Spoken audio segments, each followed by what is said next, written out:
안녕하세요. 장창호 삼국유사. 지난 시간 태종무열왕 전편에 이어서 오늘은 후편을 말씀드리겠습니다. 김춘추의 지략에 이어서 김유신 장군과 힘을 합쳐서 백제가 멸하는 서기 659년에서 661년까지 이야기입니다. 자, 백제는 사비승의 의자왕이 궁녀들과 함께 술잔을 기울이고 있습니다. 이것은 신라 역사에서 승리자인 신라의 기록이라고들 합니다만, 아무래도 한 나라가, 개인도 그렇지만 나라가 패망하는 데는 그에 마땅한 원인이 있을 거라고 생각합니다. 그 이야기를 오늘 해드리겠습니다. 어떻게 김춘추의 전략에 의해서 백제가 허물어지는가 입니다. 자, 의자왕은 왕이 오르자마자 해동의 증자라는 별칭을 받습니다. 그만큼 신하와 백성을 살뜰히 보살피고 아끼고 넉넉한 마음을 지니고 아주 여유로운 군주로서의 면모를 보였습니다만, 말기가 되어갈 때 이상한 현상이 생깁니다. 특히 왕들이 주로 대개 그런 경로를 걷는다고 생각합니다. 제일 처음에는 선정을 베풀다가 나중에는 갈등에 휩싸이다가 조금 있으면 자신의 전횡대로 나라를 이끄는 이런 현상이 보인다고 생각합니다. 성충이라는 대신이 있었습니다. 이 성충이 의자왕에게 고합니다. 임금님, 신라의 김춘추가 당나라 고종과 무슨 일이 있는 모양입니다. 아무래도 나당연합군이 우리 백제를 칠 것 같습니다. 만약에 그렇다면 백길로 와서 기불포, 당나라군은 기불포를 넘지 못하게 하고 신라군은 육로를 통해서 오는데 탄현을 넘지 못하게 해야 합니다. 그리고 그 두 군사의 앞에서 좁은 길목을 지키고 있다가 당당히 맞서서 싸워 이겨야 할 겁니다. 그렇지 않으면 나라의 운명이 위험에 처할 것입니다. 이렇게 직언을 합니다. 그 직언이 의자왕의 귀에는 몹시 거슬리는 것이었습니다. 여봐라! 저 성충을 투옥시켜라! 네, 성충은 피를 토하며 다시 한번 이야기를 하며 감옥살이를 합니다. 그리고 다른 대신들에게 묻습니다. 의직에게 묻습니다. 의직은 어떻게 생각을 하느냐? 의직은 이야기를 합니다. 자, 당나라군은 멀리서 오고 지쳐 있을 것입니다. 그러니 전투에 임하면 사력을 다해서 싸울 수 있습니다. 당나라군부터 먼저 치면 신라군은 맥없이 기선이 제압당해서 나가 떨어질 것입니다. 의자왕이 듣기에 좋습니다. 또 다른 대신에게 묻습니다. 상령입니다. 상령은 어떻게 생각하시오? 저는 의직과 다른 생각을 갖고 있습니다만 우리 백제가 이길 것은 뻔합니다. 당연합니다. 자, 신라군은 그동안의 전투에서 우리 백제군을 무서워합니다. 그렇기 때문에 보기 좋게 기선제압을 신라군을 해버리면 당나라군은 외국군이기 때문에 그야말로 자기 자신의 전투라고 생각하지 않기에 힘없이 물러갈 것입니다. 이렇게 이야기합니다. 의직의 이야기는 왼귀가 즐거웠고 상령의 이야기는 오른귀가 즐거워졌습니다. 의자왕은 술을 걷더니 한 그릇 마십니다. 자, 그렇습니다. 그렇게 했는데 성충의 직언을 생각하면 할수록 기분이 나빴습니다. 여보라, 찬물 한 그릇 가져오너라. 의자왕이 정신을 차릴 모양입니다. 궁녀가 찬물을 떠다 줍니다. 벌컥벌컥벌컥 오, 시원하구나 하면서 찬물을 마시고는 정신을 차려야 할 텐데 우리 의자왕께서 낮잠이 드십니다. 자, 낮잠도 얼마 자지 못하는군요. 신하가 뛰어옵니다. 임금님, 큰일 났습니다. 무슨 큰일이냐? 큰일부터 이야기를 해라. 큰일 났다 하지 말고. 암탉과 뱁새가 교배를 합니다. 그럴 리가 있느냐? 그럴 리가 있습니다. 또 다른 신하가 뛰어들어옵니다. 사자나무 기슭에 사람 3길이나 되는 물고기가 죽었습니다. 이 물고기가 고래냐 상어냐 그건 모르겠습니다만 이 물고기를 먹은 사람들이 다 죽었습니다. 그럴 리가 있느냐? 그렇습니다. 또 다른 신하가 급히 뛰어들어옵니다. 임금님, 느티나무가 울고 있습니다. 느티나무가 사람이냐? 하지만 울고 있습니다. 들어보십시오. 또 양쪽에서 사방에서 계속 뛰어들어오면서 고합니다. 사비승 운물이 피로 물들었습니다. 운물 샘이 피가 샘솟습니다. 왕흥사 절문으로 돛대가 들어오고 집채만한 개가 왕궁을 보고 짖고 개란 개는 모두 밤하늘에 달을 보고 지저대고 있습니다. 귀신이 심지어 짝지어서 다니고 있습니다. 임금님, 멀쩡한 대낮에 한 백성이 길을 가다가 가슴을 움켜쥐고 쓰러져 죽었습니다. 노랫말이 괴담은 노래로 바뀝니다. 우 백제는 망한다. 우 정말 큰일 났습니다. 여기저기서 믿을 수 없는 사실들을 고해오니 의자왕은 당황을 합니다. 근데 결정적인 제보가 들어옵니다. 임금님, 정말 큰일 났습니다. 이번에는 뭐냐? 땅을 파보니 그 속에서 거북이가 나왔는데 거북이의 등짝에 이렇게 써져 있습니다. 어떻게 써져 있느냐? 백제는 보름달이요 신라는 초성달이라 이렇게 적혀 있습니다. 그게 왜 큰일이냐? 도저히 해독이 안 되기 때문에 큰일입니다. 누가 시를 아는 사람 없느냐? 정치만 해서 시를 잘 모르겠사옵니다. 그렇다면 그 사람을 불러야지. 누구요? 누구긴 누구냐? 무당을 불러라.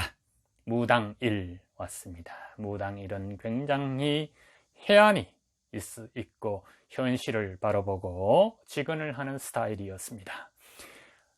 무당일 해석을 좀 해주게.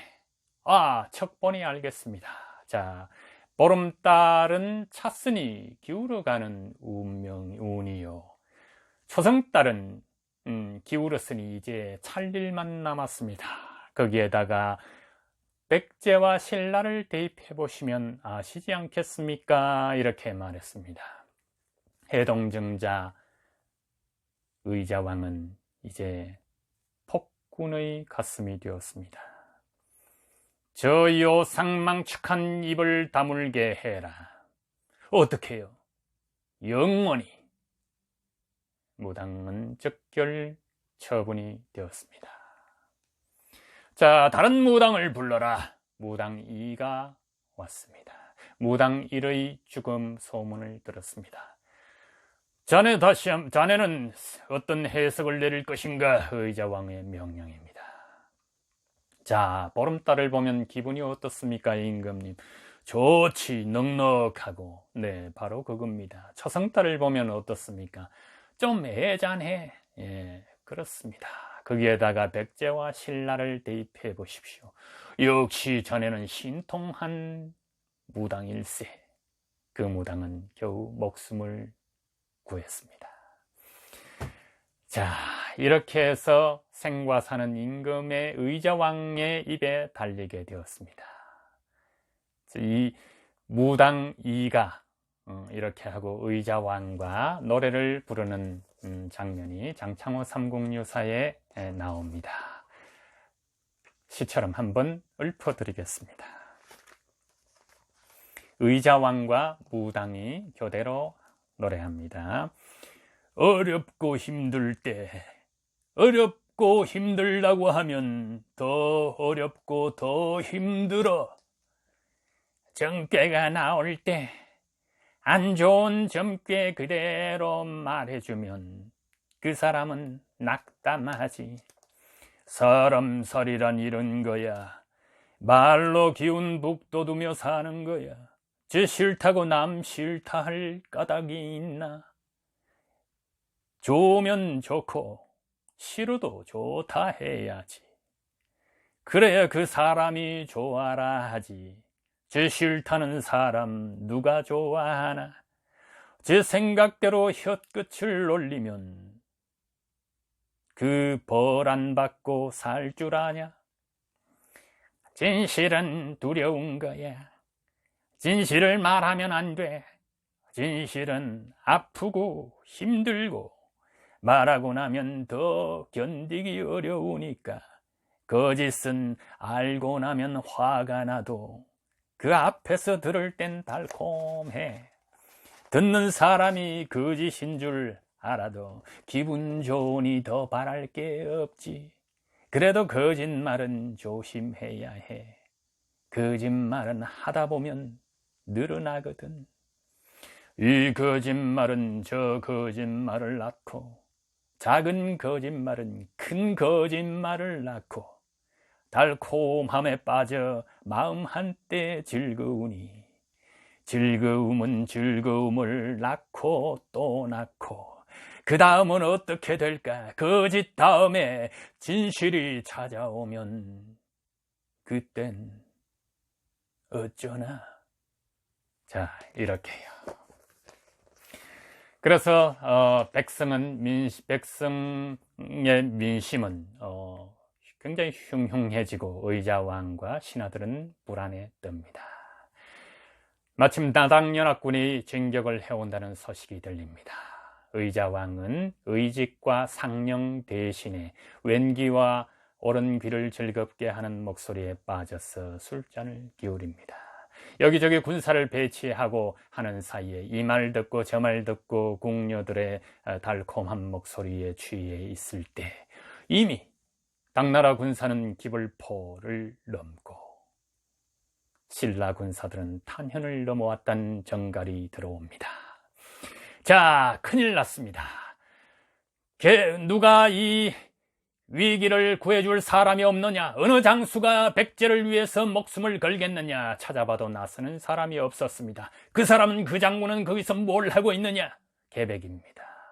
자, 계백이 앞서 나옵니다. 임금님, 제가 하겠습니다. 당나라 군사와 신라 군사들을 보기 좋게 이기어 오겠습니다. 그러려면 제가 갖고 있는 인연을 없애야 합니다. 사사로운 인연에 매이면 전투를 할 수 없고 전투를 해도 이길 수 없습니다. 그게 무슨 말이냐? 제가 어떤 일을 하든 지켜보십시오. 그리고 백제에게 승리를 안겨드리겠습니다. 역시 계백 장군이군. 자, 계백이 바로 집으로 들어갑니다. 집으로 가서 부인과 자식들을 칼로 뺍니다.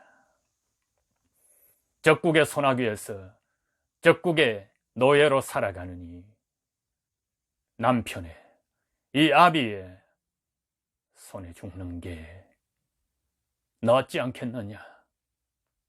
가족을 단칼에 베어버립니다. 자, 그리고 김유신 장군이 지휘하는 신라군과 맞싸우다가 장렬히 전사합니다. 김유신 장군과 1대1로 한 건 아닙니다. 김유신 장군은 지휘를 하고 다음 편에 나오는 장춘랑과 파랑편에서 계백과 싸우는 장면을 여러분께 말씀드리겠습니다. 자, 그렇게 해서 바로 신라군과 당나라군이 힘을 합해서 몰려오고 있습니다. 근데 당나라군의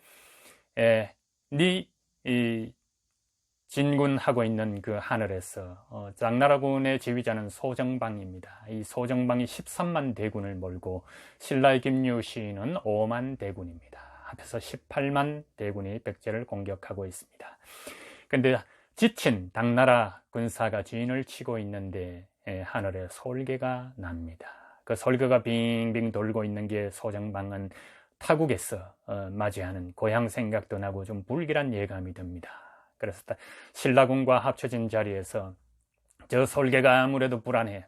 우리가 이길 것 같진 않아. 하고 이렇게 낙담해서 군사들의 사기를 떨어뜨리고 있습니다. 아무래도 남의 나라 원병이기 때문에 그건 뭐냐 하면 신라군 너희가 앞서 이런 뜻일 겁니다. 그러자 김유신 장군이 소정방의 서정방이 총사령관입니다. 서정방 대장의 말을 듣고 화를 겨눕니다.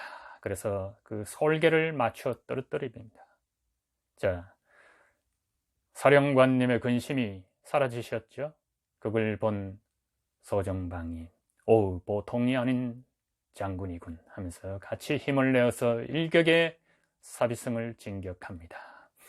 그러자 의자왕은 웅진으로 도망을 가고 융과 함께 장자 융과 함께 태자입니다. 도망을 치고 차자인 태에게 사비승을 맡깁니다. 사비승을 맡겼으나 서정방의 군사에게 잡혀 목숨을 잃습니다.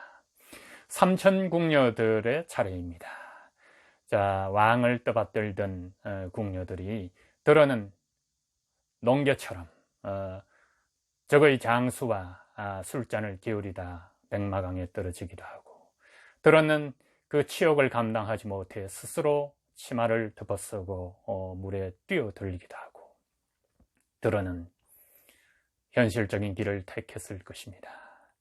그래서 백마강 그 낙화암의 꽃잎에 관한 노래, 전설, 이런 것들은 우리의 가슴을 충분히 아프게 하고 있습니다. 그렇게 해서 백제는 멸망했습니다. 물론 의자왕과 주요 신하들은 당나라로 끌려가는 수모를 겪게 됩니다. 나중에 지금 고대 국가이던 그 전에 부여 쪽에서 남아서 이렇게 백제의 혈통이 계속 이어져 내려왔다. 그러니까 사실은 신라의 삼국 통일은 통일이 아니다 이렇게 주장하는 서장학자들도 있습니다만, 삼국유사에서는 그것까지는 나오지 않습니다. 자, 그래서 삼국 통일이 바로 되기 전에 백제를 멸한 자리에서 멸하고 무열왕 김춘추, 결국에 당나라와 나당연합군, 신라의 김유신 장군과 당나라의 서정방 사령관을 너희 힘을 합해서 백제를 멸한 것은 김춘추의 지략입니다. 김춘추는 통일을 보지 못하고 백제를 멸한 그 해에 숨을 거두게 됩니다. 하지만 숨을 거두기 전에 계백 장군의 묘를 찾아갑니다. 적장이지만 너무나 두려웠고 훌륭한 장군이었기 때문에, 그래서 나중에 진정한 고구려까지 멸한 다음에 다시 이 김유신 장군과 같이 찾아올 것을 맹세하지만 태종 무열왕은 삼국 통일은 보지 못합니다. 그래서 김유신 장군은 말을 몰아서 다시 고구려를 치고 고구려에 잔존하고 있던 당나라 군사의 까지 습격을 해서 온전한 우리 자주 통일 국가로서의 기반을 만들어내고 계백의 묘를, 계백이 죽고 난 뒤에 7년 뒤에 찾아와서 머리를 조아립니다. 자, 그만큼 계백 장군께서 훌륭했다는 거겠죠. 그리고 태종 김춘추와 김유신 장군도 의리의 사나이지 않습니까? 나중에 신문왕 때의 일입니다. 문무왕이 삼국 통일을 이룬 왕이고요. 통일국가의 첫 왕입니다. 그 다음 왕인 31대 신문왕 때 당고정이 사신을 보내왔습니다. 그때 사신이 어떤 메시지를 갖고 왔는가 하면, 자, 무열왕에게 태종이라는 시호를 붙인다는 걸 알고 왔습니다. 태종이 누굽니까? 당나라의 태종입니다. 태종은 당나라를 세운 건국한 황제입니다. 자, 그런데 신라에서 태종이라는 시호를 붙이다니요, 말도 안 되는 이야기입니다. 그러나 신문왕은 기꺼이 이야기를 합니다. 김유신 장군과 태종 무열왕께서 힘을 합해 삼국 통일을 했는데, 이 김유신 장군의 힘을 빌었다. 김유신 장군은 하늘에 계시는 33,000 선인 중에 한 분이 태어나 다시 태어나서 장군이 되었기 때문에 그 김유신 장군 그래서 삼국 통일을 할 수 있었다. 그리고 그것을 삼국 통일을 기리는 첫 임금 민 무열왕에게 태종이라는 시호를 내리고자 한다 하니까 사신이 그것을 당고종에게 전했고 당고종은 그것을 인정을 하게 됩니다. 자, 당나라와 신라와 백제와 고구려 어쩌면 슬프고 어쩌면 멋있고 어쩌면 비극적이고 어쩌면 숭고하기까지 한 삼국 통일에 관한 이야기 태종 김춘추를 여기서 마치겠습니다. 다음 시간에 또 뵙겠습니다.